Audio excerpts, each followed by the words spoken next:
তিন দেশে জড়ো হয়েছে ৪৮ দল। মধ্যমণি ফুটবল এই পৃথিবী নামের গোলকে সকল মানুষকে মাতিয়েছে একই ছন্দে। গোলকের ফুটবলের সেরা আসর নিয়ে এখন মাঠের বিশেষ আয়োজন। সঙ্গে আছে আমি জুবাইর আহমেদ। বিশ্বকাপ নিয়ে আলোচনা করতে আজকে আমাদের সঙ্গে স্টুডিওতে উপস্থিত আছেন বাংলাদেশ জাতীয় দলের গোলরক্ষক কোচ নুরজামান নয়ন। নয়ন ভাই, আপনাকে স্বাগত আমাদের স্টুডিওতে। নয়ন ভাই, খুবই ইন্টেন্স কিছু ম্যাচ দেখলাম আমরা। হাইলাইট যদিও আর্জেন্টিনা ম্যাচকে কেন্দ্র করে, বাট মিশর অস্ট্রেলিয়া ম্যাচটা আমরা দেখলাম 1-1 গোলের ড্র, সেখান থেকে এক্সট্রা টাইম শেষে একেবারে টাই ব্রেকার। কলম্বিয়া এবং ঘানার একটা খুব ভালো ট্যাকটিক্যাল ব্যাটল দেখলাম। আর্জেন্টিনা ম্যাচটা একেবারে আনএক্সপেক্টেড যদিও বলা চলে না, কারণ অনেকে প্রতিপক্ষ কেপ ভার্দে বেশ সমীহ আদায় করেছে, বাট সেই ম্যাচটাও যেভাবে টার্ন আউট হলো। বিশ্বকাপের রাউন্ড অফ 32 লাস্ট দিন, তিনটে intense match. Round of 32 last দিন অ্যাজ অ্যান এক্সপার্ট আপনি যখন খেলাগুলো দেখছিলেন, কেমন যাচ্ছিল আপনার সময়টা? অনেক ভালো যাচ্ছিল। স্পেশালি আমি যদি আর্জেন্টিনার দিয়ে শুরু করি, এটা আর্জেন্টিনা ভার্সেস ক্যাপ ভার্দের খেলা ছিল না, আমি বলবো যে আর্জেন্টিনা ভার্সেস তাদের যে গোলকিপার ভজিনিয়া তার খেলা ছিল। এবং তার কাছ থেকেও আমরা 8টা সে শটস ঠেকিয়েছে 120 মিনিটে। তার থেকে 2 থেকে 3টা একদম গোল্ডেন অপরচুনিটি সে ঠেকিয়ে দিয়েছে। এবং ম্যাচটা শেষ পর্যন্ত ডিফেন্সের তো অবশ্যই এখানে দাবিদার যে তারা এই পর্যন্ত রেখেছে, 120 মিনিট পর্যন্ত গড়িয়েছে, এবং সেক্ষেত্রে গোলকিপারও অনেকটা ভূমিকা আমি বলবো। আর দেখেন, একটা টুর্নামেন্ট যখন একটা টিম খেলে 5টা বা 7টা যদি ম্যাচ খেলে, সবগুলো ম্যাচে কিন্তু সমানভাবে ইনফ্লুয়েন্স করতে পারবে না, স্পেশালি মাঠের খেলায়। সামটাইমস আপনাকে বড় ব্যবধানে জিতবেন, সামটাইম আপনাকে খুব ডিফিকাল্ট সিচুয়েশনে পার করতে হবে। বাট কালকে যেটা ছিল, এটা আমার কাছে মনে হয় আমাদের মতো পুরো বিশ্বের যে ফুটবল বোদ্ধারা আছে তাদের কাছে কিছুটা আনএক্সপেক্টেড ছিল। স্পেশালি মেসি যখন যে 19 মিনিটসে গোল করলো, তারপরে মনে হচ্ছিল যে হয়তো বা আর্জেন্টিনা 3-4 গোলে খুব সহজেই জয়লাভ করবে। কিন্তু ম্যাচ গড়ানোর সাথে সাথে স্পেশালি সেকেন্ড হাফে ম্যাচের পট পরিবর্তন হচ্ছিল, তখন কিন্তু অ্যাট দ্য সেম টাইম মনে হচ্ছিল যে ম্যাচটা বোধহয় কঠিন হয়ে যাবে। সো মোটামুটি এই ছিল কালকের। একটা সময় বোধ করে এই সংখ্যাটাও জেগেছিল আর্জেন্টিনা বোধ করে একটা 2022 সালে সৌদি আরবের একটা রিপিট হবে, এই ভয়টাকে অন্তত আপনার মাঝে এসেছিল কিনা? না, অ্যাজ এ দর্শক বলবো যে হ্যাঁ, এটা অবশ্যই ছিল। কিন্তু গতবারের থেকে এইবারে যেটা পার্থক্য আমার কাছে মনে হয়েছে যে আর্জেন্টিনা গতবারে ম্যাচ হারার পরেও তাদের সুযোগ ছিল, যেহেতু এটা প্রথম রাউন্ডের খেলা ছিল এবং পয়েন্ট টেবিলের শীর্ষ বা সেকেন্ড টিম যাবে পরবর্তী নকআউটে, কিন্তু নকআউটে কিন্তু কোনো সুযোগ নেই। এবং আপনি দেখেন রাউন্ড অফ 32তেই কিন্তু শুরু হয়েছে যে আনপ্রেডিক্টেবল ম্যাচ, এবং কে জিতবে কে হারবে এটা বলা খুবই ডিফিকাল্ট। কারণ ফুটবল খেলা হচ্ছে স্পেসিফিক ডের খেলা, এবং সেই ডেতে কোচের প্ল্যান অনুযায়ী যে এক্সিকিউশন করতে পারবে, যে টিম এক্সিকিউশন করতে পারবে তারাই কিন্তু জয়লাভ করবে, এবং কালকে কিন্তু আমরা সেটাই দেখেছি। কোচের প্ল্যানের কথা বলছিলেন, আমরা আর্জেন্টিনার যে টিমটা আমরা দেখলাম একেবারেই প্রথমত একেবারে মিড ব্লক এবং লো ব্লক ইউজ করে কেপ ভার্দে ম্যাচটা খেলেছে, এবং মিড ব্লক এবং লো ব্লকের কিছু ডিফেন্সগুলোকে ভাঙার কিছু প্রথাগত সিস্টেম ফুটবলে আমরা প্রচলিত, আর্জেন্টিনা সেই ধরনের চেষ্টা করেছে। কিন্তু গোল যদিও আর্জেন্টিনা 3টা পেয়েছে, বাট খুব স্ট্রাগল করতে হচ্ছিল আর্জেন্টিনাকে।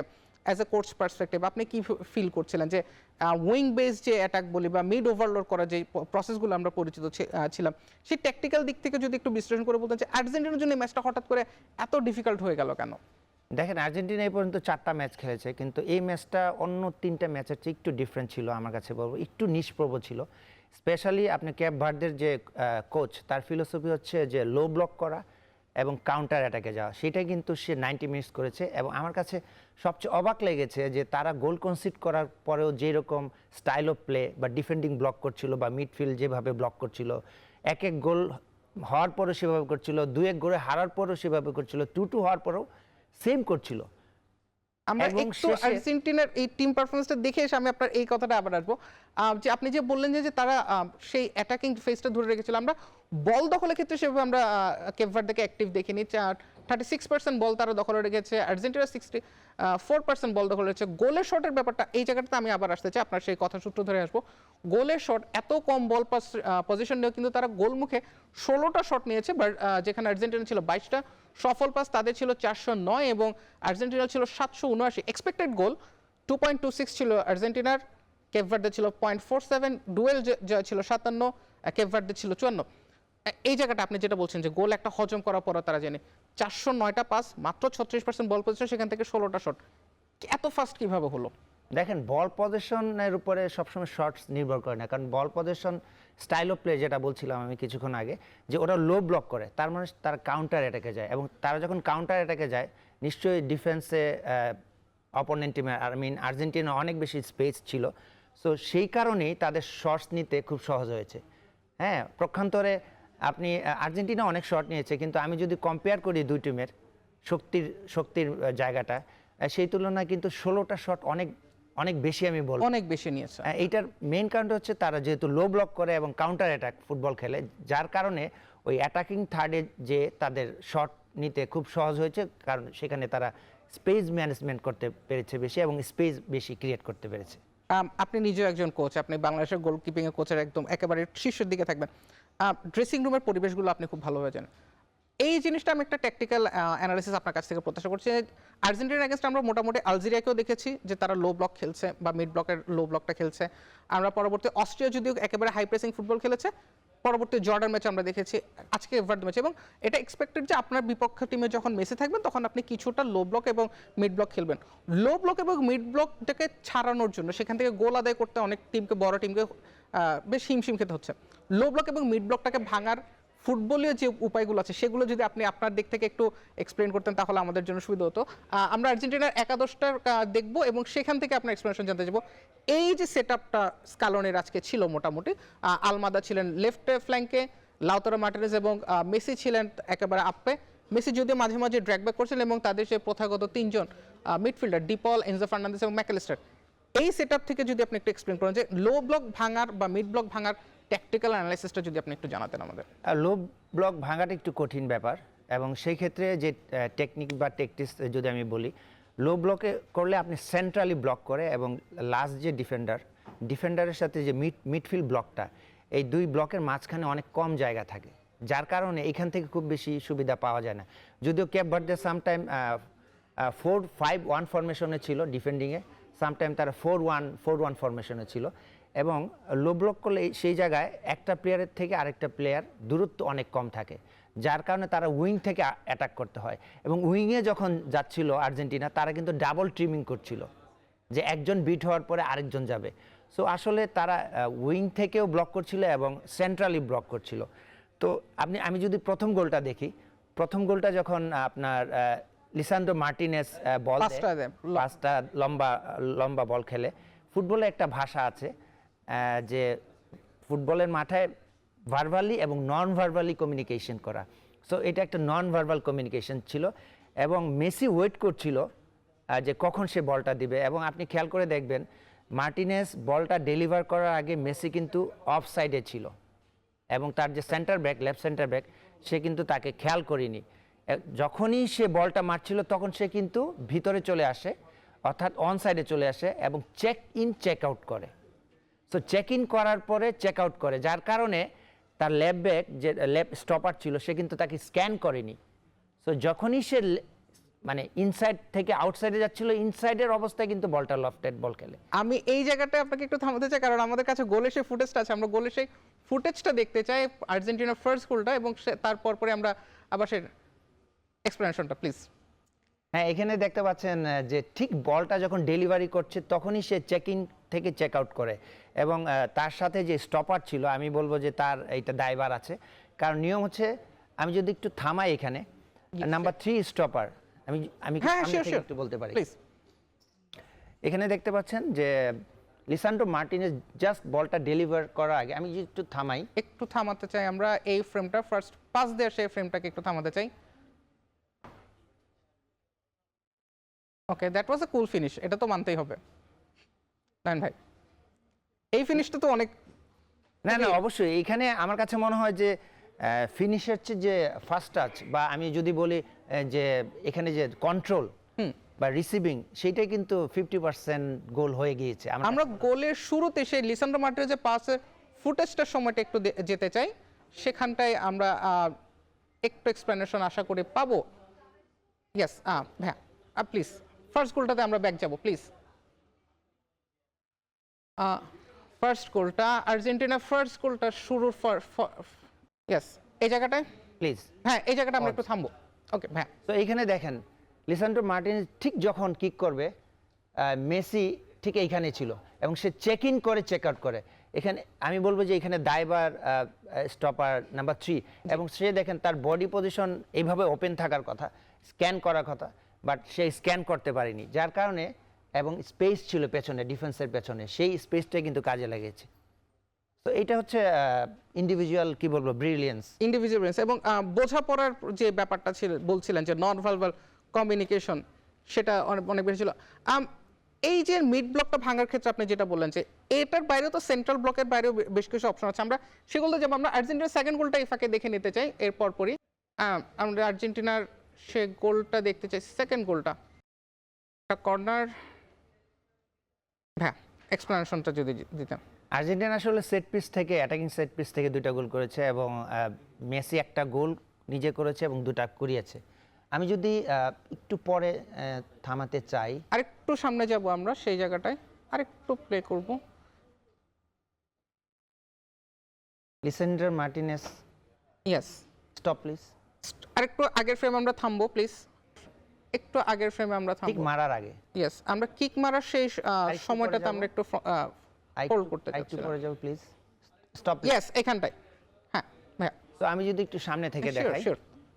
প্রথমে বলবো যে এটা ফ্লিক হয়েছে নিয়ার পোস্টে এবং Lisandro Martinez first touch was very good, যে তার শুটিং করার জন্য যতটুকু স্পেস দরকার সে নিয়েছে এবং এটা 6, 7, 8 ইয়ার্ড হবে, ভেরি ক্লোজ। এখান থেকে গোলকিপারের রিয়াকশন টাইম সাধারণত অনেক কম পান এবং আপনি দেখবেন যে ভাজিনা কেপ ভার্দের গোলকিপার বলটা ধরার আগে একটা ম্যান চলে আসছে। ইয়েস তো এই ম্যানটা যদি এখানে না থাকতো তাহলে কিন্তু এটা আমার কাছে মনে হয় এটা সেভ হতো। তো এনিওয়েজ এইখান থেকে এত পাওয়ারফুল শট ছিল, এখানে আসলে যে কোনো গোলকিপারের জন্য দূর হয় এই বলটা সেভ করার জন্য। আমরা আর্জেন্টিনার থার্ড গোলটাতে চলে যাব, এরপর ব্যাখ্যাটা একটু শুনতে চাই। একটা কর্নার এবং সেখান থেকে গোল, খুবই ক্রুশাল মোমেন্টে আর্জেন্টিনা গোলটা পেয়েছিল। আপনার এক্সপ্লেনেশনটা যদি জানতে পারি এখানটায়। না, আর্জেন্টিনার মতো টিম নিশ্চয়ই চাবে না যে 90 মিনিটের পরে ম্যাচ খেলুক, যদিও সেটা 120 মিনিটে গড়ায়, এবং নিশ্চয়ই পেনাল্টি শুট আউটে যাবে না, কারণ পেনাল্টি শুট আউট এমন একটা মানে পরীক্ষা যেখানে কিন্তু যে কোনো টিম যে কোনো সময় জিততে পারে। সো সেটা নিশ্চয়ই চাচ্ছিল না এবং সেট পিস এমন একটা অপরচুনিটি যে কোনো টিমের জন্য। আমার কাছে কেন জানি মনে হচ্ছিল, আমি জানি না, যে মলিনা এখানে সম্ভবত হেড দিয়েছিল, গোলটা করেছিল ক্রিস্টিয়ান রোমেরো হেড দিয়েছিল সরি, এবং রোমেরোর এটা ওন গোল যদিও ধরা হচ্ছে, বাট প্রথম মাথাটা কিন্তু রোমেরো টাচ করেছিল। সো আমার কেন জানি মনে হচ্ছিল যে রোমেরো একটা গোল পাবে। এনিওয়েজ এই গোলটা কিছুটা রিফ্লেক্টেড ছিল, যদি রিফ্লেক্টেড না হতো সেই ক্ষেত্রে কিন্তু গোলকিপারের আমার কাছে মনে হয় যে সেভ করাটা কিছুটা সহজ ছিল। সো আমি বলবো কিছুটা লাকি যে রিফ্লেক্টেড হয়েছে বলটা, এবং রিফ্লেক্টেড বল যে কোনো গোলকিপারের জন্যই very difficult to save. So সেইটি আমরা দেখতে পাচ্ছি যে আর্জেন্টিনা চাচ্ছিল না যে তারা 120 মিনিটের পরে পেনাল্টি শুট আউটে যাক, এবং তারা সর্বোচ্চ চেষ্টা করছিল যে সেট পিস থেকে কিভাবে গোল আদায় করা যায়, তারই কিন্তু আমরা প্রতিফলন দেখতে পেয়েছি লাস্ট ম্যাচ। আমরা গোলরক্ষকের কথা জানতে পারছি, ভাজিনহাকে নিয়ে অনেক কথাবার্তা হবে, সে অনেক আলোচনার সুযোগ আছে, তবে একটা বিরতি সময় হয়ে গিয়েছে। এখন মাঠে নিচ্ছে একটা বিরতি, ফিরছে একটু পরেই। আমি ভরসা রাখি হিরন স্মার্ট ওয়াটার পিউরিফায়ারে।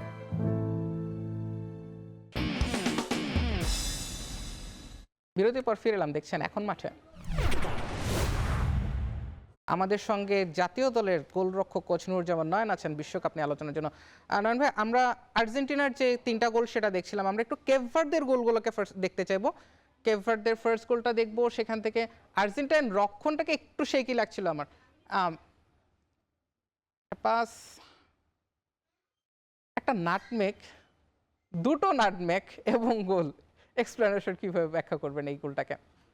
না, আপনি ঠিকই ধরেছেন। আর্জেন্টিনার এখানে যে গোলটা কনসিড করেছে, আমি যদি একটু থামাই, একটু থামাবো আমরা, হ্যাঁ একটু সামনের দিকে, আরেকটু সামনে যেতে চাই আমরা কিছুটা, পাস দেওয়ার সময়টাই পজ প্লিজ, পজ, ওকে। তো এখানে যে লেফট ব্যাক আসছে আর্জেন্টিনার, আমার কাছে মনে হয় মানে অত অ্যাগ্রেসিভ ছিল না, এবং আপনি দেখেন এখানে বক্সের ভেতরে লেফট ব্যাক ছাড়া আর্জেন্টিনা 5টা প্লেয়ার এবং ওদের অলমোস্ট 4টা প্লেয়ার। সো নিউমেরিক্যাল খুব বেশি অ্যাডভান্টেজ নেই, এখানে আরও প্লেয়ার আসার কথা। হ্যাঁ, এটা হচ্ছে 1 নম্বর জিনিস। আর একটু যদি আমি সামনের দিকে যাই, একটু সামনের দিকে যেতে চাই আমরা। Pause please. ওকে, একটু সামনের দিকে যদি যাই একটু প্লিজ, সামনে যাওয়া যায়। Pause please. ওকে, এই গোলপোস্ট থেকে এখানকার দূরত্ব হচ্ছে কি বলবো 6 থেকে 7 গজ। 7 গজ। কিন্তু আমার কাছে মানে গোলকিপিংয়ের যে স্টার্টিং পজিশন এটা কিছুটা সামনের দিকে ছিল, যেহেতু আপনার ডিফেন্স এখানে রয়েছে। সো গোলকিপার যদি একটু পেছনে থাকতো তাহলে এই শটে সে রিয়াকশন টাইমটা একটু বেশি পেত গোলকিপার। ওকে, কিন্তু সে সামনে আসাতে রিয়াকশন টাইমটা অনেক কমে গিয়েছে এবং আপনি দেখেন তার ঠিক ডান পায়ের পাশ দিয়ে বলটা গিয়েছে, কিন্তু সে কিন্তু সেটা পা টাচ করতে পারেনি। আর 2 নম্বর যে বিষয়টা আছে যে মার্টিনেসের যে সেট পজিশন, বলটা যখন স্ট্রাইক করে তার বডি ওয়েটটা টোর পেছনে ছিল, যার কারণে সে পেছনের দিকে পড়ে যায়। সো তার বডি ওয়েটটা যদি সামনের দিকে থাকতো এবং স্টার্টিং পজিশন একটু পেছনে থাকতো, সে রিয়াকশন টাইমটা বেশি পেত। সেই ক্ষেত্রে কিন্তু একটা গোল কি বলবো সেভ করার সম্ভাবনা ছিল। সো আমি ওইভাবে দোষারোপ করব না মার্টিনেসকে, বাট এই দুইটা জিনিস যদি সে করতে পারতো সেই ক্ষেত্রে আমার কাছে মনে হয় যে এটা আর্জেন্টিনা এই গোলটা সেভ করতে পারতো। আমরা গোলের সেই ফ্রেমটা পূর্ণ করব অ্যান্ড আমি যদি পেছন থেকে একটু দেখি, এক্স্যাক্টলি এখন ঠিক আছে, বাট সে একটু সামনে চলে যায়, যার কারণে সেই রিয়াকশন টাইম অনেক বেশি রিঅ্যাকশন কম টাইমটা পায়। অনেক কমে যায়। আমরা কেপ ভার্দের সেকেন্ড গোলটা দেখতে চাই। এটা সম্ভবত বিজ্ঞান বা ফিজিক্সকেও একটু ধাঁধায় ফেলে দিবে এই গোলটা। বেশ ও গোল অফ দ্য টুর্নামেন্ট হওয়ার দাবিদার এখন থেকে পর্যন্ত সোশ্যাল মিডিয়ায় যা দেখা যাচ্ছে। একটা ভালো বিল্ড আপ ছিল সেখানে। তো এখানে দেখেন কে ডিফেন্সে করেছে, এটা করেছে ম্যাকালিস্টার। ম্যাকালিস্টার। Yes. ম্যাকালিস্টার যেটা করেছে বলের জন্য সে একটু ওয়েট করতে পারতো এবং যে নাম্বার 13 তার সাথে দূরত্ব একটু যদি থাকতো সে কিন্তু সহজেই তাকে বিট করে চলে যেতে পারতো না, বাট যেটা সে করেছে একদম ফাইনাল করে দিয়েছে, যার কারণে সে সহজে বিট হয়ে গিয়েছিল। হ্যাঁ, আমি যদি একটু সামনের দিকে যাই, আমরা একটু সামনে যাব। Pause please.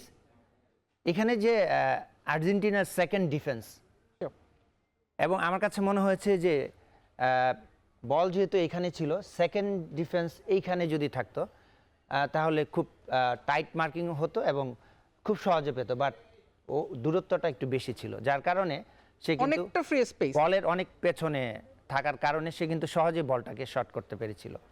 আমরা ফ্রেমটা যাব এবং অনেকটা ফ্রি স্পেস ছিল। এটা আমি বলবো যে এক্সট্রা অর্ডিনারি, এটা all credit goes to player. এখানে আসলে গোলকিপারের দেখা ছাড়া খুব বেশি কিছু করার ছিল না। কেপ ভার্দের যে গোলরক্ষক তার বেশ আলোচিত পারফর্মার, আমরা সেই কেপ ভার্দের গোলরক্ষক ভাজিনের আজকে পারফরমেন্সটা দেখতে চাই। 8টা সেভ করেছেন, 3টা গোল হজম করার পরে কিন্তু আজকে তারপরও তাকে হাইলাইট রাখতেই হচ্ছে। 8টা সেভ করেছেন, 49টা টাচ, সুইপার রোলে তিনি 3বার ম্যাচ থেকে বক্স থেকে বেরিয়েছেন এবং সেটা বেশ ভালোভাবে করেছেন। ডিফেন্সিভ কন্ট্রিবিউশন ছিল 1বার এবং 12টা রিকভারি। 40 বছর বয়স, আমরা হয়তো আর কখনো ভাজিনিয়াকে ওয়ার্ল্ড কাপে দেখবো না। আমরা দেখবো না, কিন্তু আমরা যা দেখেছি আমরা কিন্তু মানে অনেক আনন্দ পেয়েছি। ভজিনিয়া স্পেশালি স্পেনের সাথে খেলার পরেই আলোচনায় চলে আসছে এবং সে অলরেডি তখন থেকেই নায়ক। এবং কালকের ম্যাচেও আমি বলবো যে ভজিনিয়ার অনেক প্রভাব ছিল যে এতক্ষণ পর্যন্ত আর্জেন্টিনার মতো একটা ডিফেন্ডিং চ্যাম্পিয়ন টিমের এগেনস্টে খেলা, এবং 8টা সেভ করেছে। এবং এই ভজিনিয়া যদি ঠিকভাবে সেভ গোল্ডেন অপরচুনিটি নষ্ট না করতো সেক্ষেত্রে আর্জেন্টিনা কিন্তু খুব সহজে হয়তো বা 3-4 গোলে জিততে পারতো। কিন্তু আপনি দেখেন যে ভজিনিয়া এত বড় টিমের এগেনস্টে কিন্তু লাউতারো মার্টিনেজ তাকে 2বার প্রেস করেছে এবং তাকে 2বার বিট করেছে বা কাটিয়েছে, এবং তখন ধারাভাষ্যকাররা বলতেছিল যে এটা খুব ডেঞ্জারাস গোলকিপারের জন্য, সো বারবার করলে হয়তো বা নেক্সট টাইম এটা ডেঞ্জারাস হতে পারে, but he was very confident. And আপনি যতবার তাকে তার চেহারার দিকে ক্যামেরা ধরেছে ততবার কিন্তু তার ভেরি কনফিডেন্ট মনে হয়েছে এবং ডিটারমাইন্ড ছিল যে সে ভালো কিছু একটা করবে। এবং আমি বলবো যে সে কিন্তু আপনি জানেন যে পৃথিবীর কোনো বড় টিমে খেলে না, বা ইউরোপের যে 5টা টিম, এই মুহূর্তে 5টা লিগ আছে, হ্যাঁ 5টা লিগ আছে, তার কোনো টিমে সে ইংলিশ প্রিমিয়ার লিগ খেলে না। সে হচ্ছে পর্তুগিজ লিগ 2-তে খেলে এবং এই মুহূর্তে তিনি ফ্রি এজেন্ট, তার ক্লাবের সঙ্গে চুক্তিও শেষ। না, আশা করছি সে নিশ্চয়ই ইউরোপে টপ টায়ারের কোনো টিমে যে পারফরম্যান্স 40 বছর দেখিয়েছে। বয়সে একজন গোলরক্ষকের এতটা রিফ্লেক্স, এটাকে আপনি কিভাবে ব্যাখ্যা করবেন? এটা কি কোনো আদতে ব্যাখ্যার মধ্যে পড়ে যে 40 বছর বয়সে এত ভালো রিফ্লেক্স দেখাচ্ছেন একজন গোলরক্ষক? দেখেন, talent is nothing without hard work. So আমার কাছে যেটা মনে হয়েছে রেগুলার প্র্যাকটিসের পাশাপাশি সে যে পার্সোনাল মেইনটেনেন্স আছে সেটা ঘুম হতে পারে, ফুড হ্যাবিট হতে পারে, হেলদি এনভায়রনমেন্ট হতে পারে। সো এই জিনিসগুলো সে মেইনটেনেন্স অনেক ভালো করেছে। সো মেইনটেনেন্স যখন ভালো করবেন তখন আপনি স্পেশালি 30-র পরে এই মেইনটেনেন্স যার যত ভালো, আমরা উদাহরণ দিতে পারি ক্রিস্টিয়ানো রোনালদো, মেসি বা আরও যারা আছেন এরকম সুপারস্টার প্লেয়ার, তাদের মেইনটেনেন্স যত ভালো তারা তত বেশি দিন বেশি বয়স পর্যন্ত খেলতে পারেন। এবং আমরা অনেক তারকা দেখেছি যারা 30-32-এর পরে হারিয়ে যায়। সো এই জিনিসগুলো ওর ডেফিনেটলি বেটার প্র্যাকটিসের পাশাপাশি, এবং তার শরীরের প্রতি তার যত্নবান অনেক বেশি। এইসব কারণেই আসলে তার রিফ্লেকশন বলেন বা মাঠের পারফরমেন্স বলেন টপ লেভেলে অনেক বেশি বেটার। আমরা একটু খুব ছোট করে আর্জেন্টিনার একজনের পারফরমেন্সটা আমরা দেখতে চাই। নিকো গঞ্জালেজের পারফরমেন্সটা আমরা একটু দেখতে চাইবো যদি সম্ভব হয়। নিকো গঞ্জালেসের হ্যাঁ, এই জায়গাটায় আমি একটু জানতে চাচ্ছি, নিকো গঞ্জালেস ফিনিশিংয়ে খুব একটা ভালো না, তিনি ফিনিশ করেননি 2-4বার চান্স পাওয়ার পর, বাট লেফট ফ্ল্যাঙ্কে তাকে একটু গতিশীল মনে হয়েছে। আর্জেন্টিনার জন্য অ্যাকচুয়ালি আলমাদার বদলে নিকো গঞ্জালেস বলি, গুইলিয়ানো সিমিওনে বলি, বা আমি যদি পরবর্তীতে বলতে চাই যে আপনার নিকো পাজের কথা বলি, তারা কি আলমাদা থেকে একটু এফেক্টিভ কিনা? অন্তত আজকে যেটা দেখলাম যে খুব কম সময় খেলে 40টা টাচ, 21টা সফল পাস, একটা সুযোগ তৈরি, একটু কি ইফেক্টিভ কিনা আলমাদার তুলনায় নিকো গঞ্জালেস? না, আলমাদা আসলে যে 4টা ম্যাচ খেলেছে, আমি বলবো যে মানে খুব বেশি পারফরমেন্স করতে পারে না আসলে। গঞ্জালেস চেঞ্জিংয়ে খেলেছে সব সময়, সম্ভবত একটা ম্যাচ স্টার্টিং 11 একটা ম্যাচে ছিল। সো আমি লেফট সাইডটাই আমার কাছে মনে হয় যে ডিমারিয়া যাওয়ার পরে সেই অভাবটা কিন্তু এখনও ফিল করছি। আমরা ফুটবল বিশ্বে যারা নিয়মিত আর্জেন্টিনাকে ফলো করি, সেই জায়গাটা কিন্তু এখনও রিকভার করতে পারেনি। বাট আমার কাছে মনে হয় নিকো গঞ্জালেস আসার পরে কিছুটা হয়তো বা চেষ্টা করেছে, বাট তার কাছ থেকে আমরা বলবো যে ডিফেন্ডিং অথবা অ্যাটাকিংয়ে সে খুব বেশি ভালো খেলেছে এটা বলা যাবে না। সো আমার মনে হয় যে আর্জেন্টিনা এইটা একটা দুর্বলতার জায়গা রয়েছে। আমরা লিওনেল মেসির পারফরমেন্সটা একবার দেখে নিতে চাই। আজকে অনেকগুলো রেকর্ড হয়েছে, টানা 8 ম্যাচে গোল, বিশ্বকাপে প্রথম হিসেবে 10 গোল, এবং প্রথম ফুটবলার হিসেবে দুটো ভিন্ন বিশ্বকাপে 7 গোল। একটা গোল করেছেন, বলে 84টা টাচ, সফল পাস হচ্ছে 38টা, সুযোগ তৈরি করেছেন ম্যাচে সবচেয়ে বেশি 3টি, এবং শটও নিয়েছেন ম্যাচে সবচেয়ে বেশি 9টি। মেসির পারফরমেন্সকে আজকে কীভাবে মূল্যায়ন করবেন? যদিও he is not the main star today, Lisandro Martinez 1 goal 1 assist আছে, মেসিকে আজকে কীভাবে মূল্যায়ন? আপনার সাথে আমি একটু দ্বিমত পোষণ করছি যে মেসিও আজকের ম্যাচের হিরো। কারণটা হচ্ছে মেসির আপনি 39 বছর বয়স এবং 120 মিনিট সে খেলেছে। আপনি যদি এক্সট্রা টাইম ধরি, হ্যাঁ, এখানেও প্রায় 14-15 মিনিট, তো 135 মিনিট সে মাঠে ছিল। এরকম একটা হাই ইন্টেন্সিটি তাদের এগেনস্টে খেলা, যেহেতু আপনি ক্যাপ ভার্দে অনেক ফিজিক্যাল টিম, হ্যাঁ, তাদের এগেনস্টে এতক্ষণ খেলাটাও কিন্তু একটা দুরূহ বিষয়। সো এটা একটা বিষয়, এবং আপনি হয়তো বা অ্যাসিস্ট এখানে দেখায়নি, বাট দুটো গোল কিন্তু তার কর্নার থেকেই হয়েছে।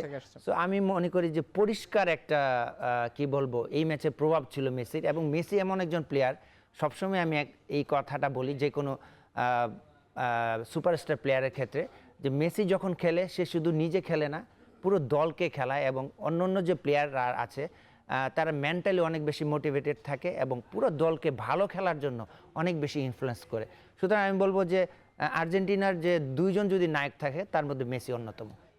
নয়ন ভাই, আমরা আরও আলাপ করবো, যেহেতু আজকে আরও দুটো ম্যাচ ছিল, আমরা সেই ম্যাচগুলোতে দিকে যাবো। আর্জেন্টিনা নিয়েও আমরা আরও কিছুটা আলাপ করবো, তবে একটা বিরতির সময় হয়ে গেছে। এখন মাঠে নিচে একটি বিরতি, ফিরছি একটু পরেই।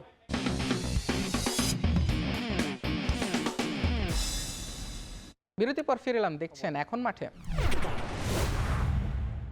আমাদের সঙ্গে আছেন জাতীয় দলের গোলরক্ষক কোচ নুরজামান নয়ন ভাই।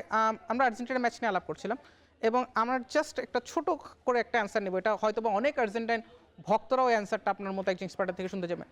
এই আর্জেন্টিনা অ্যাকচুয়ালি কত দূর যেতে পারে? আমরা দেখলাম যে তাদেরকে একটু স্ট্রাগল করতে হচ্ছে কেপ ভার্দের মতো লো ব্লক এবং মিড ব্লকের টিমের এগেনস্টে।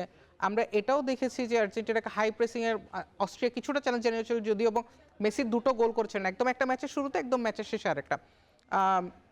এই আর্জেন্টিনা অ্যাকচুয়ালি কত দূর যেতে পারে? তারা কতটা রেডি? 22-এর আর্জেন্টিনাকে আমরা একটা শেপে দেখেছি, 26-এর আর্জেন্টিনাকে কেমন শেপে দিচ্ছেন? এবং এই আর্জেন্টিনার নেক্সট ম্যাচ থেকে একেবারেই আর কোনো সুযোগই নেই বলা চলে, মিশরের মতো ম্যাচ টিমের সঙ্গে খেলবে। এই আর্জেন্টিনা কোন জায়গাটা চেঞ্জ এক্সপেক্ট করেন? আমার কাছে মনে হয় যে পরবর্তী সবগুলো, আজকের ম্যাচ থেকে পরবর্তী সবগুলো নকআউট খেলা। এখানে লিওনেল স্কালোনি খুব বেশি চেঞ্জ করবেন না, স্পেশালি 11 পছন্দের ক্ষেত্রে, এবং তার যে স্টার্টিং 11 এবং তার যে ফরমেশন খুব বেশি চেঞ্জ করবেন না। কারণ একটা টিমের যখন হ্যাবিচুয়েট হয়ে যায় খেলার সাথে, স্টাইল অফ প্লে এবং সব কিছুতে, তখন একজন কোচ কিন্তু খুব বেশি চেঞ্জ করে না, হয়তো বা একটা ম্যাক্সিমাম দুইটা চেঞ্জ করেন। তো আমার কাছে মনে হয় এই সেম কাছাকাছি 11-এই থাকবে, এবং ফরমেশন যেটা বলে যে আর্জেন্টিনার 4-4-2 খেলা, সেইটাই থাকবে, অথবা 4-3-3 হতে পারে ম্যাক্সিমাম। সো খুব বেশি চেঞ্জ করবে না, এক। দুই হচ্ছে যে একটা টিমের খারাপ সময় যেতেই পারে। স্পেশালি আমি কেপ ভার্দে ম্যাচটাতে বলবো যে আর্জেন্টিনা খুব বেশি কিন্তু কাউন্টার প্রেস করেনি, এবং সেখান থেকে খুব বেশি বল রিগেইন করেনি। এবং নিউল্যান্ড স্কালোনি নিশ্চয়ই এটা নিয়ে কাটাছাড়া বিশ্লেষণ করছেন, এবং এই লেভেলে আসলে কোচটা পোস্ট ম্যাচ অ্যানালাইসিস করেন, ভিডিও অ্যানালাইসিস করেন, এবং প্লেয়ারদের দেখান যে তাদের দুর্বলতা কোথায় ছিল, এবং সেটা কি করেন, মাঠে এক্সিকিউশন করেন। অর্থাৎ একটা প্র্যাকটিস সেশনের মাধ্যমে সেটা প্র্যাকটিক্যালি দেখান যে কি দুর্বলতা ছিল, এবং নেক্সটে কীভাবে কার সাথে কীভাবে খেলতে হবে। সো এই জিনিসগুলো নিয়ে অবশ্যই নেক্সট যে কাপল অফ ডেজ আছে সে উনি কাজ করবেন, লিওনেল স্কালোনি। আর আপনি যেটা বলছিলেন যে এই ধরনের টিম বা আর্জেন্টিনা কত দূর যেতে পারে, দেখেন আমরা যে 3-4টা বা 5টা টিমের পারফরমেন্স দেখেছি যারা টপ 2026 ওয়ার্ল্ড কাপে, তার মধ্যে কিন্তু অন্যতম আর্জেন্টিনা। সো আর্জেন্টিনাকে নিয়ে আমরা ফাইনাল পর্যন্ত স্বপ্ন দেখতেই পারি, কিন্তু এটা নির্ভর করছে যে আসলে নেক্সট ম্যাচে তারা কী ধরনের পরিবর্তন, টেকটিক্যাল পরিবর্তন নিয়ে আসছে। যদিও আমি আজকের ম্যাচে খুব বেশি ইমপ্রেসড ছিলাম না খেলায়, কারণ তার অ্যাটাকিং থার্ডে যে খুব বেশি সুবিধা করতে পারছিল না এবং চান্সেস ক্রিয়েট করতে পারছিল না। দুইটা গোলই কিন্তু তারা সেট পিস থেকে করেছে, তার মানে ডেড বল থেকে করেছে, খেলার মাঠ থেকে কিন্তু তারা খুব বেশি সুবিধা নিতে পারেনি। তো স্কালোনি নিশ্চয়ই এগুলো ডিটেইল নিয়ে চিন্তা ভাবনা করেছেন বা করবেন, এবং সেটা নিয়ে কাজ করবেন। সো এই জিনিসগুলো যখন আবার নেক্সট ম্যাচে তারা এক্সিকিউট করতে পারবে, তখন আমার কাছে মনে হয় যে আর্জেন্টিনার মানে বহু দূর যাওয়ার সম্ভাবনা রয়েছে। আমরা গত রাতের আরও কিছু ম্যাচ ছিল, আমরা সেই ম্যাচগুলো নিয়েও একটু আলাপ করতে চাই। ইজিপ্ট এবং অস্ট্রেলিয়া দুটো খুবই দলই খুব দুর্দান্ত একটা ম্যাচ উপহার দিয়েছে, এবং ইজিপ্টের যিনি আত্মঘাতী গোল করেছেন আমির হানি, তিনি একটা অনাকাঙ্ক্ষিত রেকর্ডও করেছেন যে প্রথম ফুটবল হিসেবে পরপর দুটো ম্যাচ আত্মঘাতী গোল। আমরা ইজিপ্ট অস্ট্রেলিয়া ম্যাচের সেই গোলের ফুটেজগুলোকে একটু দেখতে পারি কিনা। আমরা ফার্স্টে ইজিপ্টের গোলটা দেখতে চাই। সেট পিস থেকে মোহাম্মদ সালার ছোট একটা খুব বুদ্ধিদীপ্ত পাস, রিবাউন্ড বল, এবং দেখেন সে ফ্রি হেডার ছিল, ফ্রি হেডার থাকার পর খুব সহজে কিন্তু ফার পোস্টে মানে গোলটা করতে সক্ষম হয়েছে। অস্ট্রেলিয়ার ডিফেন্স থেকে আমি ওই ছোট পাসটা পরে আমি আশা করেছিলাম যে আরেকটু অ্যাগ্রেসিভ কিছু প্রেসিং হবে, কিন্তু সেটা তেমনটা দেখতে পেলাম না। এটা আমার কাছে ওয়েট করছিল যে প্লেয়ারটা যাচ্ছিল খুব স্লোলি যাচ্ছিল, সে যদি আগে থেকে সেই পাসিং লেনটা ব্লক করতে পারতো, সেই ক্ষেত্রে আমার কাছে মনে হয় না সে এত সহজে ক্রস করতে পারতো। এই জায়গাটায় আমরা অবশ্যই কৃতিত্ব দিতে হবে, একটা very good finish and very good cross obviously. এবং মানে সে কিন্তু ফ্রি হেডার ছিল, দেখেন আপনি সম্পূর্ণ ফ্রি হেডার ছিল, এবং তাকে মার্ক করতে পারিনি। আমরা অস্ট্রেলিয়ার সে গোলটার দিকে চলে যেতে চাই, এরপরে আমরা ইজিপ্টের গোলটা দেখলাম, আমরা অস্ট্রেলিয়ার গোলটার দিকে যেতে চাই। আরেকটা ফ্রি কিক থেকে গোল অ্যাটাকে শুরু, এবং সেটা একেবারেই একই প্রায় সেম জায়গা থেকেই, একেবারে সেম জায়গা থেকেই, একই জায়গা থেকে অলমোস্ট জটলার মধ্যে থেকে একটা আত্মঘাতী গোল। এই জায়গাটা অ্যাকচুয়ালি ডিফেন্ড করাটা কত, আমরা বাংলাদেশ জাতীয় দলে দেখেছি এইরকম সেট পিস থেকে প্রচুর গোল বাংলাদেশ জাতীয় দলে হজম করে। যদি একটু থামাই প্লিজ। হ্যাঁ, তো এখানে দেখেন 6 জন প্লেয়ার আছে, 6 জনের এগেনস্টে আছে 7 জন। সো আমার কাছে মনে হয় যে এইখানে আরেকজন যদি বেশি থাকতো, কারণ অস্ট্রেলিয়ার অনেকগুলো বডি, এবং এই 13 জন প্লেয়ারের মধ্যে আপনি 10 ইয়ার্ড বাই 5 ইয়ার্ড হবে, এত অল্প জায়গার মধ্যে এত বডি। এখন কিন্তু আপনি বলতে পারেন না যে আপনি বল উইন করবেন, কারণ আপনি এরিয়াল বল কিন্তু অলমোস্ট 50-50 চান্স, যেহেতু 6 ভার্সেস 7। এখানে যদি আপনার অস্ট্রেলিয়ার সাথে তাদের প্রতিপক্ষের আরেকটা প্লেয়ার থাকতো বা আরও বেশি প্লেয়ার থাকতো, সেই ক্ষেত্রে কিন্তু অস্ট্রেলিয়ার চান্স কম থাকতো বলটাকে ফ্লিক করা বা বলে কন্ট্রাক্ট করা। সো আমার কাছে টেকটিক্যালভাবে মনে হয় যে এই জায়গায় পিছিয়ে ছিল। আমরা দিনের যেটা লাস্ট আরেকটা ম্যাচ ছিল যেটাতে কলম্বিয়া 1-0 গোলে জিতেছে, আমরা সেই কলম্বিয়ার জন আরিয়াসের 14 মিনিটে করে একমাত্র গোলটা দেখতে চাইবো। একেবারে বিল্ড আপটা বেশ আমার কাছে বেশ পছন্দসই ছিল। নিচ থেকে বিল্ড আপ, হামেস রড্রিগেজের সেই কলম্বিয়ার আইকন, কোনো চান্স না দিয়ে বেরিয়ে যাওয়া, সেখান থেকে ক্রস অ্যান্ড একেবারে ফাঁকা থেকে ফিনিশিং। আসলে ডিফেন্ডার সেখানে তাকে মার্কেই করতে পারেনি, বলটা যখন ক্রস হচ্ছিল তখন সে দাঁড়িয়েছিল। সো সে যদি ট্র্যাক ব্যাক করতো তার সাথে, আপনি দেখেন সে স্লোলি মুভ করছে যে গোল করেছে এবং স্ক্যান করছিল না ডিফেন্ডার সাথে দেখেন সে কিন্তু একেবারে স্ক্যানই করে নেই যে তার পাশে একটা প্লেয়ার আছে। আমি যদি একটু থামাই, আমরা একটু থামাতে চাই ক্রস একটু আগে যদি করার মোমেন্টটাই। Pause please. ইয়েস, তো এই যে দেখেন নাম্বার 3 ডিফেন্ডার, শিওর। যদি একটু সামনে থেকে দেখাই, তো নাম্বার মানে ওর রেসপন্সিবিলিটি কি, নিশ্চয়ই এখানে ব্লক করা, জোনাল ব্লক করা, এবং সে কিন্তু নাম্বার 11কে দেখতে পাচ্ছিল না, বাট সে যদি স্ক্যান করতো এবং তাকে মার্ক করতো, এখানে 1v1 আছে, এখানে 1v, সেখানে আর কোনো সুযোগ নেই। সো আমার কাছে মনে হয় এটা ড্রাইভার ডিফেন্ডারকে নিতে হবে। রান ভাই, আমরা খুব ভালো কিছু এক্সপ্লানেশন শুনলাম আমরা আজকে ম্যাচে সবগুলো বললাম। আমরা আরেকবার আসবো আপনার কাছে, তোমার একটা বিরতির সময় হয়ে গিয়েছে। এখন মাঠে নিচ্ছে একটা বিরতি, ফিরছে একটু পরে। আমি ভরসা রাখি হিরন স্মার্ট ওয়াটার পিউরিফায়ারে।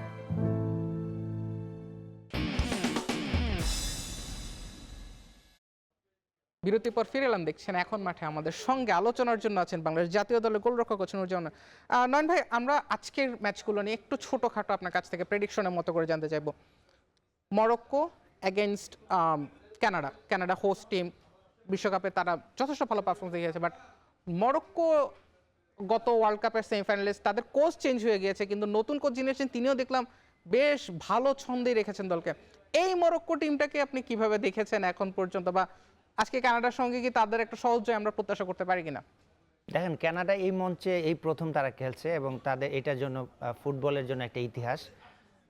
তো আমি মনে করি যে মরক্কো আজকে ফেভারিট থাকবে, এবং মরক্কো জানেন যে যাদের প্লেয়ারের যে ডেপথ, তারা অনেক বেশি এক্সপিরিয়েন্সড এবং ইউরোপের টপ টায়ারে খেলে এবং বড় বড় ক্লাবে খেলে। সেই ক্ষেত্রে আমি মরক্কো কিছুটা এগিয়ে রাখবো। আর কানাডার যেটা হয়েছে যে কানাডা একটা প্রত্যাশার চাপ রয়েছে, যেহেতু তারা প্রথমবারের মতো এই ধরনের মঞ্চে খেলছে এবং তারা নকআউট স্টেজে খেলছে। সো তাদের কিন্তু হারানোর কিছু নেই, তারা হয়তো সর্বোচ্চ দিয়েই চেষ্টা করবে এই ম্যাচটা খেলার জন্য। কিন্তু অভিজ্ঞতা যদি চিন্তা করি সেক্ষেত্রে মরক্কো অনেক বেশি এগিয়ে থাকবে, এবং আমার কাছে মনে হয় যে এই ম্যাচটা মরক্কোই জয়লাভ করবে। মরক্কো ওয়ার্ল্ড র্যাঙ্কিং এর 7 নম্বর আছে। আমরা হয়তো বা টাইটেল কন্টেন্ডারে যখন আলাপ করি তখন ফ্রান্স, ইংল্যান্ড, ব্রাজিল, আর্জেন্টিনা বা স্পেনকে আমরা যতটা রাখি, মরক্কোকে আমরা সেভাবে রাখি না। মরক্কোকে ওয়ার্ল্ড কাপ জেতার সম্ভাবনা আছে কিনা, একেবারে সংক্ষেপে যদি জানতে চাই, মরক্কোকে ওয়ার্ল্ড কাপ জেতার সম্ভাবনা আছে কিনা? আমি যদি শর্টে বলি, মরক্কো হয়তো বা আরও অনেক বেশি দূরে যাবে, কিন্তু আমার কাছে মনে হয় যে ফাইনাল পর্যন্ত তারা যেতে পারবে না। লাস্ট আমাদের আজকের দিনের আপনার কাছ থেকে লাস্ট যে জিনিসটা নিতে চাইবো সেটা হচ্ছে ফ্রান্স বনাম প্যারাগুয়ে।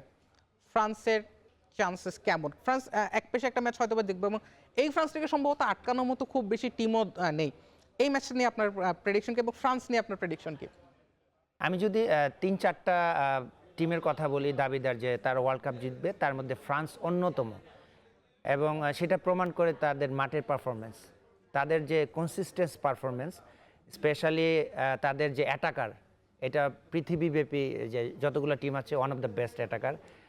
এবং এমবাপ্পে এমন একজন প্লেয়ার, তার অ্যাক্সেলারেশন এত বেশি, তার ডিসেলারেশন থেকে স্পেশালি অ্যাক্সেলারেশন, এবং সে 2-3 জনের মাঝখানে আমরা দেখেছি গত ম্যাচে গোল করতে, যে এখান থেকে আসলে আমরা চিন্তাই করতে পারি না যে গোল করতে পারে একটা প্লেয়ার। এবং তাদের কাছে ডেম্বেলের মতো প্লেয়ার আছে, এবং ডেম্বেলের সম্বন্ধে আমি ছোট্ট একটা ইনফরমেশন দিব, সেটা হচ্ছে যে ডেম্বেলে এমন একজন প্লেয়ার পৃথিবীর মধ্যে আপনি বুঝতে পারবেন না সে লেফট ফুটেড প্লেয়ার অথবা রাইট ফুটেড প্লেয়ার, এবং সে যে হ্যাটট্রিক করেছিল, প্রথম গোলটা সে ডান পায়ে করেছিল এবং পরের 2টা গোল সে বাম পায়ে করেছিল। সো এই ধরনের প্লেয়ার যখন আপনার টিমে থাকবে, সেখানে নিশ্চয়ই বিশ্বকাপে ফাইনাল যাওয়ার মতো তাদের মনে করি যে অবস্থান তৈরি হয়েছে।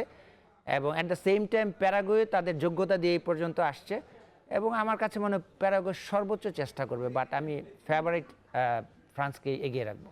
নয়ন ভাই, অনেক অনেক আলোচনা হলো, অনেক অনেক কিছু জানতে পারলাম আপনাকে সামনে পেয়ে। ধন্যবাদ আপনাকে এতটা সময় এবং এতটা জ্ঞান গর্ভ আলোচনার জন্য। আপনাকেও ধন্যবাদ। এখন জানিয়ে দিব আজকের কুইজ। বিশ্বকাপের কোন আসরে একটিও হ্যাট্রিক হয়নি? Option A 2006, B 1998, C 1954, D 2002। আপনার উত্তর পাঠাতে মোবাইলে মেসেজ অপশনে গিয়ে টাইপ করুন EKHON স্পেস QZ স্পেস 24। এরপর আপনার সঠিক উত্তর অপশন এ অথবা বি অথবা সি অথবা ডি স্পেস আপনার নাম লিখে পাঠিয়ে দিন 26969 নম্বরে। বিজয়ীদের জন্য থাকছে দারুণ সব পুরস্কার। এয়ারস্টার সৌজন্যে বিজয়ীরা পাবেন ঢাকা, কক্সবাজার, ঢাকা বিমান টিকিট। এছাড়াও রেনেসা ঢাকা গুলশান হোটেলের পক্ষ থেকে 10 জন ভাগ্যবান কাপল পাবেন বুফে ব্রাঞ্চ অথবা লাঞ্চ অথবা বুফে ডিনার ভাউচার। শেষ করছি এখন মাঠের আজকের আয়োজন। সাথে থাকার জন্য ধন্যবাদ ভাইয়া।